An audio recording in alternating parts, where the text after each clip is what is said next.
talk now. This MMA, what we talking about? Yeah, you tuned into the pod now. Gonna be hard for you to stop now. Yeah, we caged in. Yeah, we caged in. Yeah, we caged in. Welcome back to another episode of Caged In. I'm your host, Chris DiCarlo. Today we got a very special guest making her return to the show. It is Hilarie Rose. How are we doing today, Hilarie? I am great. Thanks so much for having me on.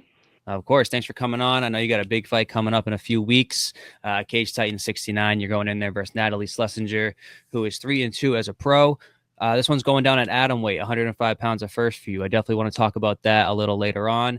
For those of you that don't know, January 25th, Plymouth Memorial Hall, Cage Titans 69. Before we jump into that one, I do want to recap 2024. I know you had a pretty successful year, 2-0 in the fight department, had some experience commentating as well. Cage Titans 65, though, that first one of 2024 for you, the win over Katie Perez via stoppage due to those low leg kicks. What was the game plan going into that one? Did you know those leg kicks were going to be a big a factor as they were? No, I mean, I like all my fights. When we game planned for that fight, it was I'm going to try to take me down, and like inevitable that was going to be her goal. But obviously, as like the fight continued, I felt like I could land the leg kicks. I could see more and more. I wish that I definitely threw my hands a little bit more to set up my leg kicks, but the way that her weight distribution was moving forward and back, the timing was just there every single time. So I was just able to see that and read her body movement and, land those leg kicks. And it was definitely a good win. I felt bad because obviously the ref stopped, and she's a very, very tough chick, and probably would have tried to push forward, but I think it was inevitable. Yeah, you could tell those are really wearing on her, and especially the last few that you kind of threw there definitely looked pretty painful on her part. Looking back at the performance as a whole, how do you feel about your performance that night? It was good. I mean, like I said before, I would have definitely liked to set up my kicks with more strikes. I think I was just so confident in landing those leg kicks that I wasn't really using my hands as much as I would have liked to. But you just learn by watching every fight and rolling it back and seeing, the things that I could have did better. But other than just wanting to throw my hands more, I overall felt really good. I felt really aware in the cage and confident in my ability to kind of dictate the pace of that fight. So overall, it was good. Cool. And you got right back in there at Cage Titan 66 in a rematch versus Gabriella Golfin. You end up winning that fight via split decision. After the fight and as the cards were being read, were you confident that you were going to get the nod there, or what were the emotions as they're reading the scores? I definitely felt like I got it, but you just really never know.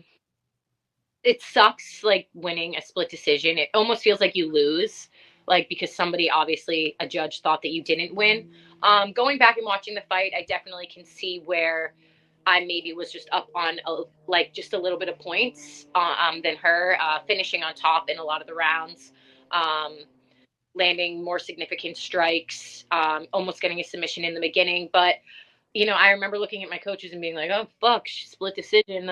But in your mind, whenever you end a fight, unless been dominated the whole time, you're like, you won. So definitely relieved. I remember seeing the video of him raising my hand, and I'm just like, oh, about oh, thank God. But you never know. And Gabby's really, really tough, and I was grateful that she, chose to fight me again. Obviously, the first time we fought, I made a mistake. She took advantage of that, and she was able to choke me in the first round. So that was one that I definitely wanted back. But yeah, it feels good. First rematch that I had. Of course. And you also did some commentating work throughout the year in 2024. What was it like being, cage side, best seats in the house, talking about the fights with a great group of people there at Cage Titans? How did you feel about that? And can we see you doing some more of that in the future? Yeah, I love commentating. I have so much fun. Andy is the best. He always reaches out and asks me to commentate if I'm not fighting, or if I don't have anything going on. It's a lot of fun. I love to watch fights, obviously, whether it's local or UFC or any fights. I just like to watch, and I replay and watch fights all the time. And I take my own personal notes, what would I say? Or if I was this corner, what would I say? How would I react? What would I tell them to do? So I love commentating. It's a lot of fun. I'm really grateful that they let me come and do that, especially as a female. I feel like you don't get as many female commentators. but yeah, I have a lot of fun, and I'm sure in 2025 I'll be back in there if I'm not fighting. Awesome. And looking back at 2024, how would you summarize the year that you had for yourself inside the sport and outside? It was a really, really great year all around. I think it was one of the better years that I had had in a few years. So I just kind of adjusted my mindset and made a few changes in my lifestyle that I think really benefited me mentally and physically. So overall, a really, really good year, and it ended really well. I really wanted to fight at the end of the year, but just wasn't able to get a matchup. Or I think Natalie and I were going to maybe fight in November, but she had moved and switched gyms, so it just didn't work out, which is totally fine. So we knew that we would end up fighting in January. But yeah, I mean, overall, great year, and I think 2025 will be even better.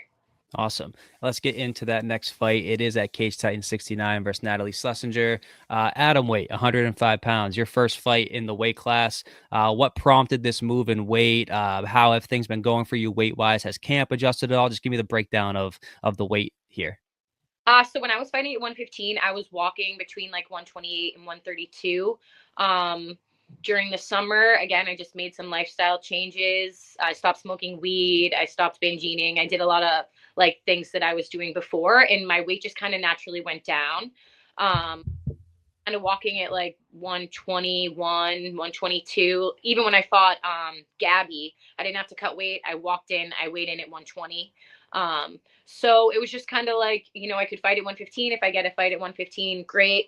If I can fight at 105, great. So right now my weight's in a really good place. Obviously, I've never cut to 105, 106. So, when next week comes, we'll see how I feel. And but I'm on the right track. I'm looking forward to it. I think that, again, making some lifestyle changes, maybe where I'm walking at now, or was obviously without cutting weight and whatnot.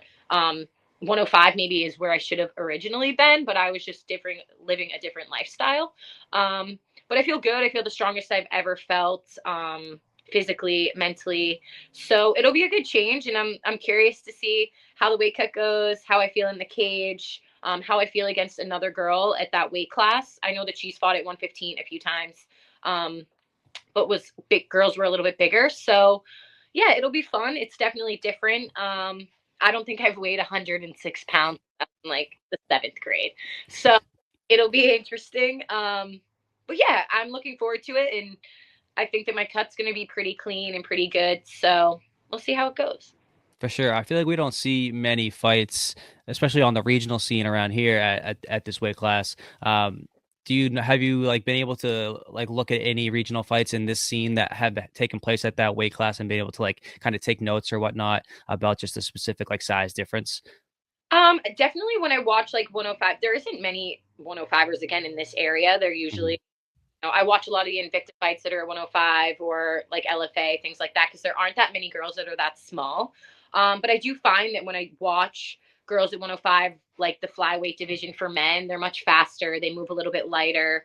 So I can anticipate, that she's going to be moving forward, and she looks obviously very strong. I have no doubt she's going to be strong for that weight class.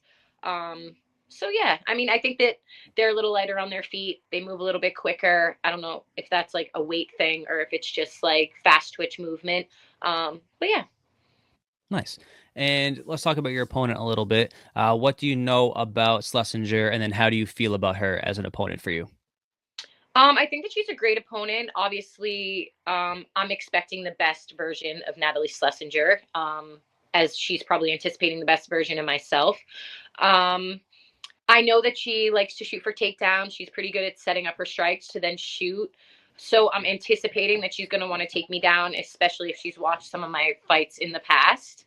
So, but I mean, I'm ready for whatever she wants to do. I know she probably thinks that I'm a striker, but I've spent the last year really focusing on my wrestling and my takedown defense, my own takedowns. So I'm really ready for whatever she has. And I think that I'll be able to kind of dictate that pace. My coaches have been saying that like I'm kind of like in the matrix right now, where I'm kind of seeing everything as it's coming towards me. But fights are fights. Like, just because something's happening in the gym doesn't mean that like you add nerves and weight cuts and a different body, right? Like the people that I train with at the gym are people I train with all the time. So I'm I'm not sure, but I think she'll probably want to maybe put me against the cage, maybe take me down. She does that in other fights. She's won fights by rear naked choke and submissions, so I can anticipate that. For sure. And when you break the fight down stylistically, skill versus skill, is there any specific areas that you see yourself having the biggest advantage in? Um, I think that I may have size on her. I know she's built very strong. I think not that I don't think that she's a good striker. She does strike, and she's willing to strike in fights. Um, I think I'm gonna be a little bit quicker with my strikes. If you asked me maybe 6 months to a year ago, I might say that her wrestling is better, but I don't really. Sorry. Oh, that's the case. It's something I've really focused on and have gotten better at in the last year, where I spent years of wrestling and kind of when I would go for a takedown, I would give up. And now I'm really wrestling up or climbing up or doing transitioning from one position to the next. Um, but I mean, I think that it's going to be a really good back and forth fight. She's very good all around. I'm very good all around. So I think it could kind of play out on the feet, on the wall. Who knows? For sure. I know we're definitely excited for the matchup. Definitely excited to see you guys get in there and fight for sure. I know looking back into Schlesinger's history, she fought your teammate Ashley Barrett all the way back in the amateur days back in 2020. And Barrett actually ended up losing that fight to Schlesinger. And since you guys are so close, does that add any fire to try and get one back for your teammate? It does and it doesn't. I mean, when Ashley fought her, she was 1-0, and Natalie was 3-3. So Natalie had a little more experience than Ash, but as an amateur, you want to challenge people. I think that for Natalie, like her winning over me looks really, really good for her because again, she's 3-2. She only has 5 fights. I have like 15 professional fights. So her being challenged by someone like me, who's maybe been on Contender and had all these other fights, for her, it's a really good challenge. And I don't think of course, like if I get the win, I'm gonna be like, yeah, Ash, you get the win. It's great. It's perfect. But no, like it doesn't fuel my fire at all. I think that it's more fun and kind of like funny that it's inevitably happened that way. Mhm. But no, like I'm not like thinking like, oh, I gotta get this win for Ash. For Um, sure. I gotta get this win for me, and Ash is part of the team, so a win for me is a win for her. And you know, maybe they meet again. Probably not. Ash fights at 115, but you never know. For sure. And I know you do a lot of like coaching and cornering for the fighters over at USMMA. And speaking of Ashley, how has it been working with her and kind of seeing her rise in the sport now that she's a pro and just the trajectory of her career? How cool has it been to kind of be a part of that as well? It is seriously so cool. Like Ash is like my soul sister. We train with each other every single day, and to be in her corner or at every single one of her fights, watching her go from, an amateur to now a professional and moving into the professional ranks. It's really cool. And I'm grateful to have someone who challenges me all the time. Like she may not have as much experience than me, but she's better at things that I'm not as good at. So she's constantly challenging me. She's constantly getting better.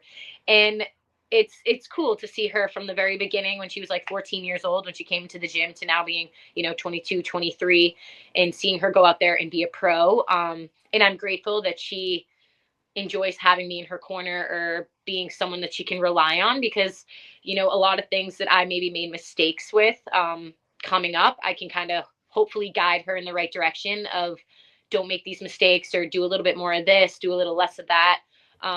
So it's great. Like I love having her around. It's like Team Lady over at USMMA right now. We got like Ariana is fighting on the same card for Cage Titans this weekend. So it's fun to have the ladies around and kind of have good vibes and be able to train alongside them, but also be like a mentor and a coach to them. So it's really cool. That's awesome. And transitioning back to your fight a little bit, what can the fans in Plymouth Memorial Hall expect from Hilarie Rose once those cage doors lock on January 25th? I think that they can expect a very fast pace fight with lots of strikes, maybe some takedowns. I think that it's going to be like a very good back and forth fight to start, and then that I'm really going to be able to dictate what I want to do and where I want the fight to go. So it's always a good time at Cage Titans. I can't wait. For sure. And we are officially now in the year 2025. Are you a goal setter? Do you set specific goals for yourself that you want to achieve for the year? How many fights you'd like to have before the end of the year? Anything like that? Ideally, this year I would love to get 3 to 4 fights, whether that be at Atomweight or at 115. I'm open to fighting at either. Um, I just, at this point in my life, I just set small goals. I don't want to set too many big goals for myself because then I'm disappointed if I don't reach them. So just small goals. My small goal right now is make weight, win on January 25th, and then move on to the next thing. Awesome. Well, Hilarie, I appreciate you coming on and taking the time to talk to me. Best of luck on January 25th. Before I let you go, anybody you want to shout out, anybody you want to thank, where can the people come find you on social media, all those things? Just, you can find me on social media at Hilarie Rose MMA. Shout out to my team. They've had my back for the last 17 years. Shout out to my teammates who take beatings from me or give me beatings every single day. Shout out to my strength and conditioning coach, Michael Soares. I made an adjustment of gyms for this fight camp, and I've never felt better. And shout out to all my sponsors. They're what helped me, get to the cage and help me out with paying off coaches and getting in the right place and the right mindset. So, yeah. Oh, awesome. Hilarie, thanks again for coming on. I'm sure we'll talk soon. Best of luck on January 25th. Absolutely. I'll see you there. Got down for the count and he can't even talk now. This MMA, what we talking about? Yeah, you tuned into the pod now. Gonna be hard for you to stop now. Yeah, we caged in. Yeah, we caged in. Yeah, we caged in.